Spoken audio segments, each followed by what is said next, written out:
Hello everyone, my name is Amber Singh Thakur. My name is Shruti Jain. My name is Ritika Kasliwal. We are from Department of Electronics, third year. Today, we are going to perform an experiment to study the operation of folded dipole type and fire antenna array. After performing this experiment, we will be able to plot radiation pattern and understand the principle of end fire array. To perform this experiment, the apparatus required are an antenna RF detector, folded dipole antenna, and fire antenna array. Antenna transmitter kit. This is an end-fire array. It has a number of identical antennas which are equally spaced along a line, and the magnitude of current in each element is same, but there is a phase difference between these currents. The usual dipole spacing will be lambda by 4 or 3 lambda by 4. This arrangement helps to avoid minor lobes and the directivity is increased. Also, the beam becomes narrower with the increased elements. The radiation pattern of end fire array is unidirectional in most of the cases.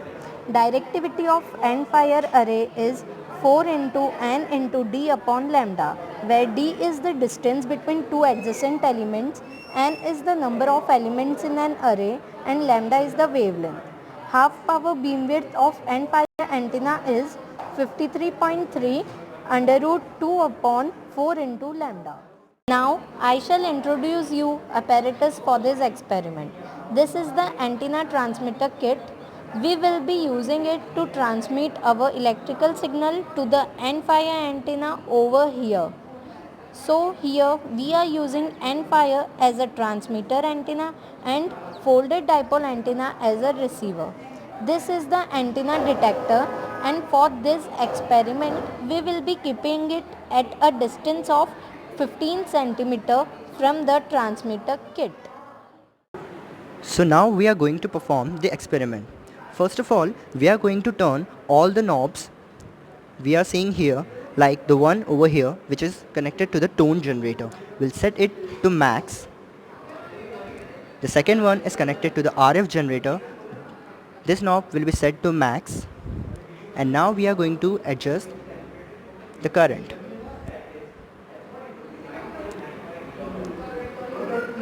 The reading over here will set it to 40 and 3/4 of this value will be set to the detector.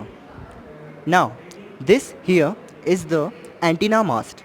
We are going to attach or mount this end fire antenna array over the mast. Here we have our detector. Now as you can see, we have set the value of the transmitter antenna trainer kit at 40 and the detector should be at a reading level of 30. Now any voice or any mobile signal can create a noise over here, so we can see the little amount of deflections over here. Here it's our dipole antenna. Now I'm going to use this coniometer to measure different angles, and at that different angles we are going to measure the corresponding values at the detector circuit. So as we can see, here we have an observation table. We are going to note the rotation of an antenna in degrees with the help of our coniometer, and we will measure the detector current in microampere, and we'll be converting this detector current into gain in dB. Now we have mounted the antenna over the antenna mast. As you can see that the level of the antenna and the folded dipole antenna is equal. The height of both of these antennas should be equal, and they both should be in the line of sight.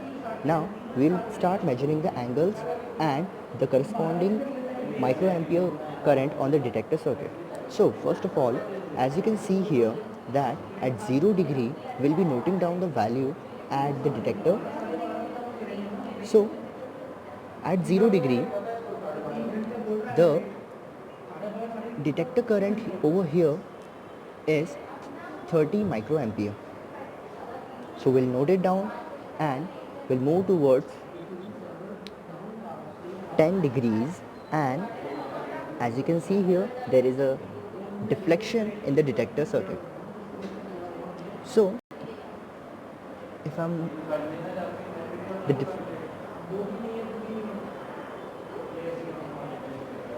the reading over here is 25, so I'll be noting down this value, which is 25.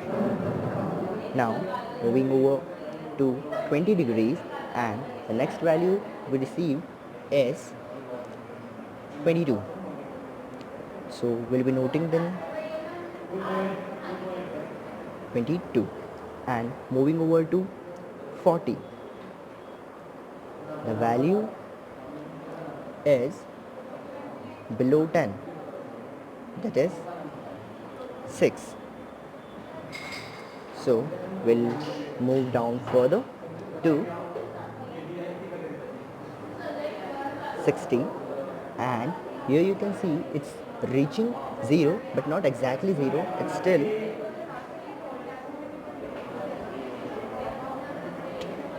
3. Next value will be reading is 90 degrees. Here as you can see, at 90 degrees the corresponding value at the detector is 0. This shows that in the radiation pattern of the end-fire antenna array will have a major lobe at 0 degrees and will have a null lobe, or we can say zero current, at 90 degrees.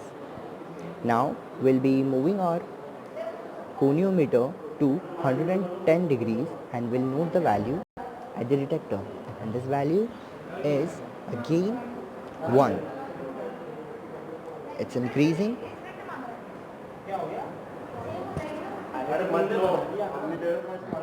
Now we'll be moving this goniometer to 110 degrees. So the microampere current at the detector is increasing to 1. So I'll be noting down this value over here, and now we'll be increasing this value further at 130. So at 130 the value is still not changing. It all depends on the precision of the detector device.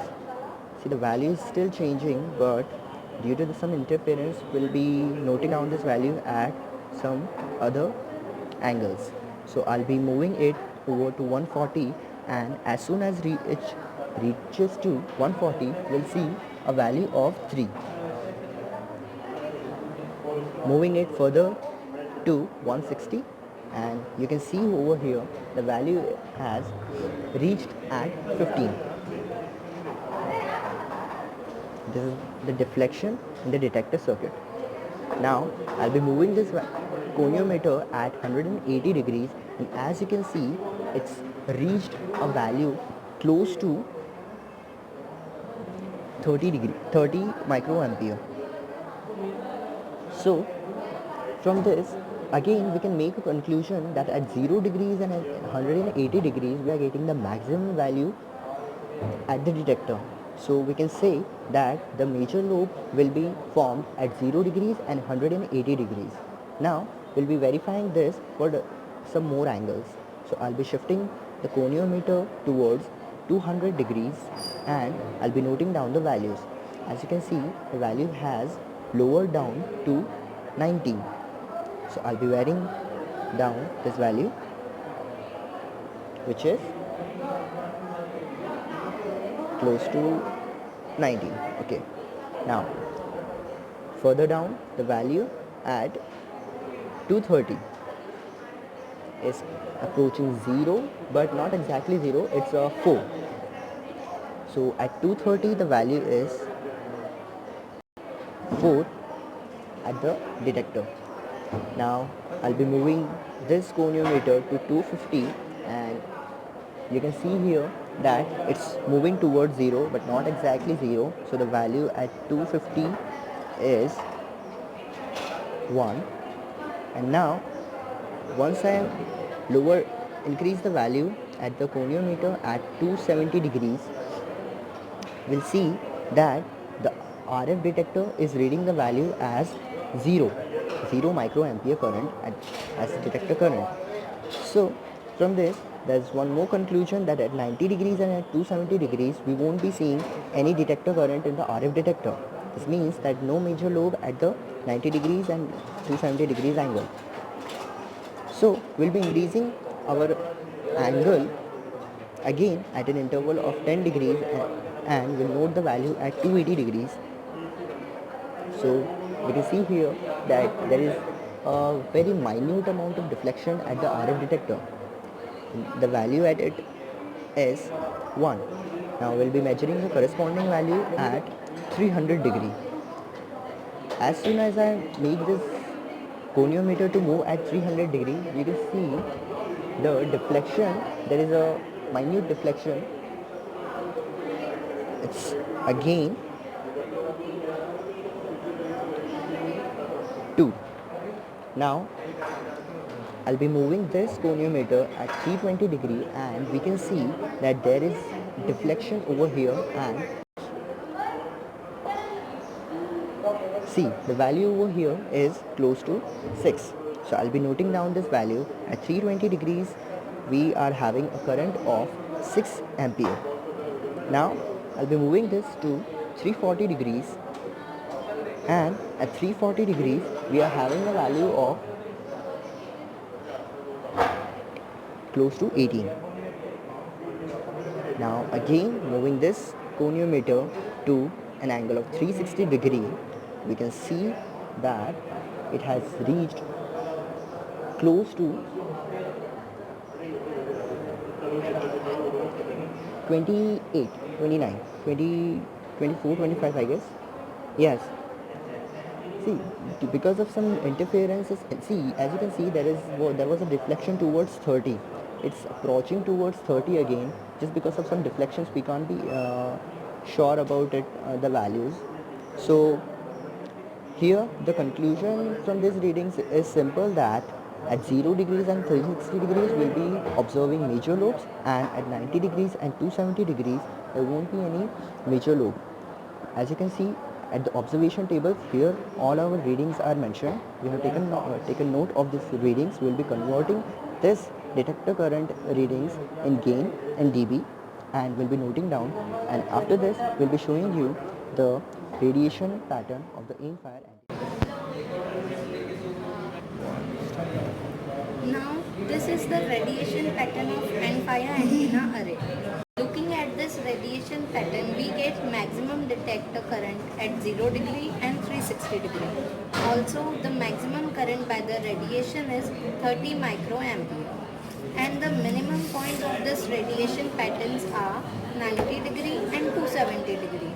A major lobe occurs at one end where maximum radiation is present, while the minor lobe represents the losses.